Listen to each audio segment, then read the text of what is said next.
Jameson. I feel like I've reached a place in these videos where now I need some sort of disclaimers, if you will. So one, you can't always see me, but I'm wearing my mask, I'm wearing my glasses. Take care of yourselves. Let's be safe while we're doing this work.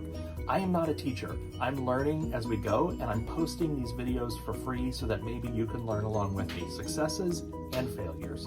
On these recent videos, I'm trying to post in the description, which sometimes on the video, there's a little, if you're on your phone, there's a little arrow and that shows you the video description. You can find it on YouTube as well, or Google it if you don't know how to find the description. But what I do is I post links to some of the products that I use and the types of glass that I'm using, and my firing schedules. And on that, everybody's firing schedule is different. Sometimes they work, sometimes they don't work. I'm sharing the successes and the failures, and I'm sharing those with you as a starting place. Let's have a lot of fun. If you enjoy these videos, subscribe. I'm trying to post a couple of months now, often more. And so hit that subscribe button and follow along. Have fun, everybody.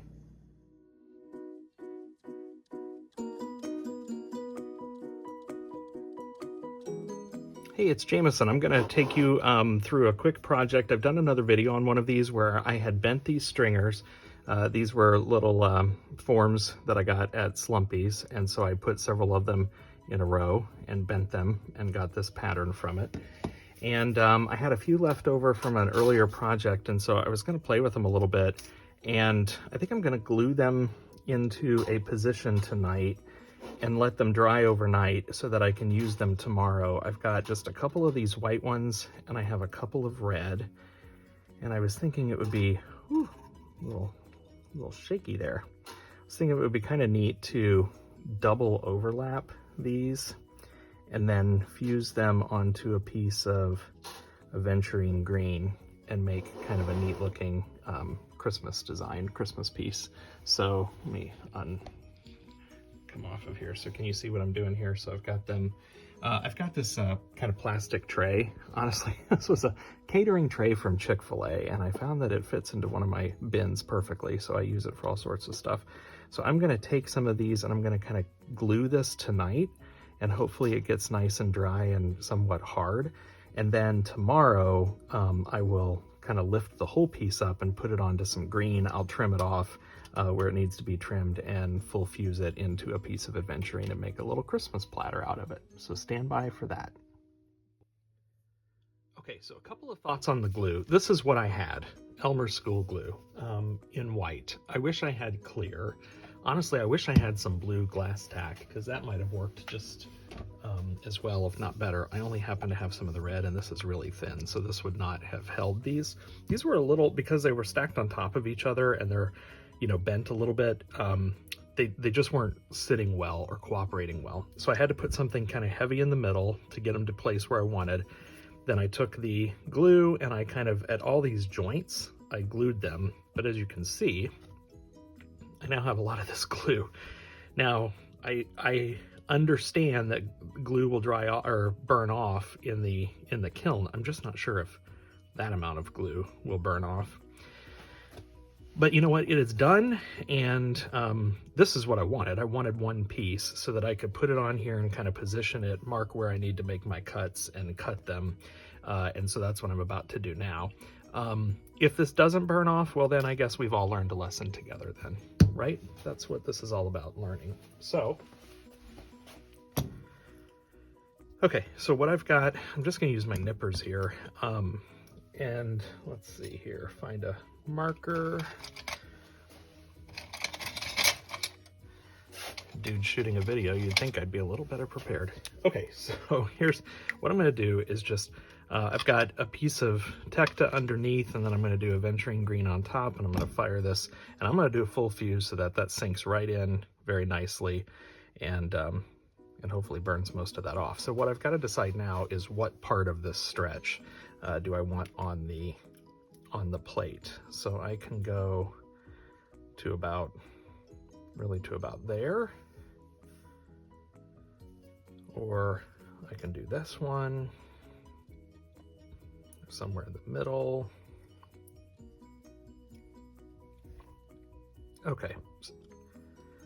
Okay, so I've decided to go here. I don't know why. If no other reason, I kind of end the white there at a point and end the white down here at a point. So now I'm going to just mark with a Sharpie where I need to nip these stringers. I've got my safety glasses on, and now I'm just going to very carefully and hopefully successfully nip these right where those lines are.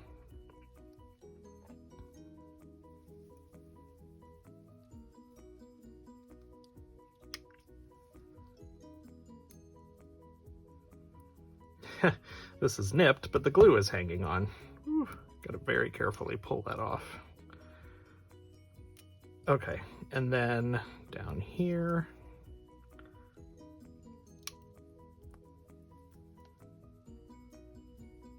I just think gluing these ahead of time made this part of the project so much easier.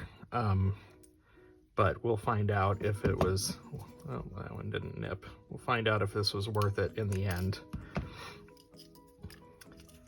Yeah, so now I don't have to glue these down or anything. I'm just gonna lay them in on the kiln shelf. I kind of like, yeah, I don't want it in the middle. I kind of like it being offset. I'll find out exactly where I want to put it. We're gonna put it in the kiln shelf. I'm gonna take this up to a full fuse, probably go about, in my kiln, maybe 1475 and hold it for 10 minutes or 15 minutes. I'll post the firing schedule in the notes that I decide on. I'll make a decision once I have a little bit more time to think about it, but we'll full fire this and see what it comes out like. Okay, I'm pleased with the way this came out. Now, I do have some imperfections. Not sure if you're gonna be able to see that. Where the glue was, so the glue did burn off, but there is some spots of devitrification that you can see in the joints where the glue was. I just don't know that I can, yeah, you can kind of see it there. See what I'm talking about right there on the joint, right there on the joint, right there. So I'm easy fix. I'm gonna put a little clear powder on this and refire it. I thought this aventurine green was gorgeous, these swirls that were in here, so I'm glad to see that those really kind of pop in this. I like the red and the white against this. The red is not necessarily food safe anyway, so in order to get me there, I'm gonna clear powder the whole thing and refire it and have a nice finished piece there. So pleased with how that turned out.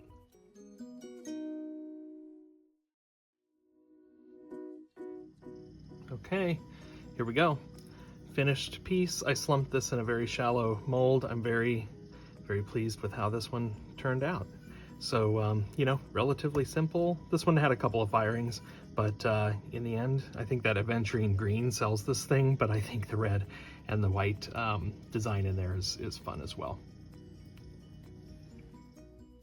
Here's a little bonus piece to show you. While I was putting the others in the kiln, I had some more stringer. These were some that these were aventurine blue that I had bent over, same forms, and I wanted a little bit more of a haphazard kind of squiggly pattern to this.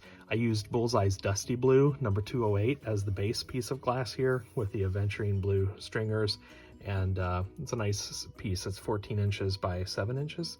And so I'll slump this in a channel mold. Same thing, there's a little surface. This one's fine. I don't think that this one would need to be refired, but since I've got some others going in the kiln, I'm gonna go ahead and put some clear powder on this and get a nice sheen on it. But generally, I'm pleased with the look of that. I think it's kind of fun and the colors work well.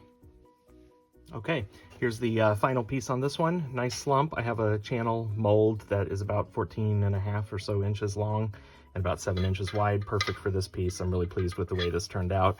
I've got that beautiful blue aventurine. Can you see the sparkle in that?